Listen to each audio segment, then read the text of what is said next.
patakaran po ang Senate Impeachment Court sa pag-handle ng hostile witness, ano po.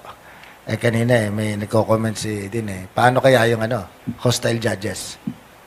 Pwede ba kahit closure? Nasa prosecution si Congressman Terry, hindi na rin tatanungin. Kaya na lang din, tatanungin ko. Pwede bang din ang closure? Kasi pagka tinitinan yung haba ng pagkasalita, may isa o dalawang isang senador na nanlilisik ang mata, tapos yung isa naman ay hinihingal. Parang mas mahaba pa yung kanilang pagkasalita kumpara sa totality nung nagsalita yung mga witnesses. Ako dito natin makikita yung responsibility ng ating presiding officer. Kasi, di ba, based dun sa rule and protocols, dapat may 2 minutes ka lang talaga na binigay. So sana yun ay ma-observe.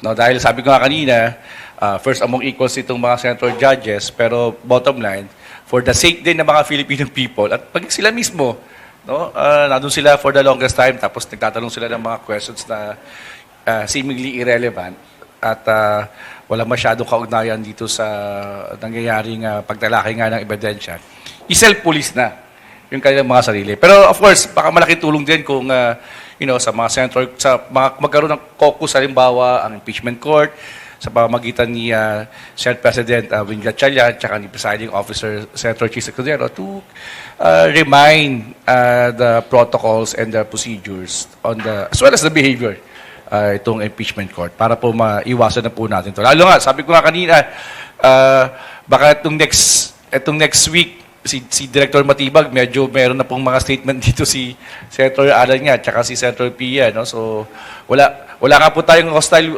witness, baka magkaroon tayo ng hostile judges. So, sana po ay wag po mangyari yun.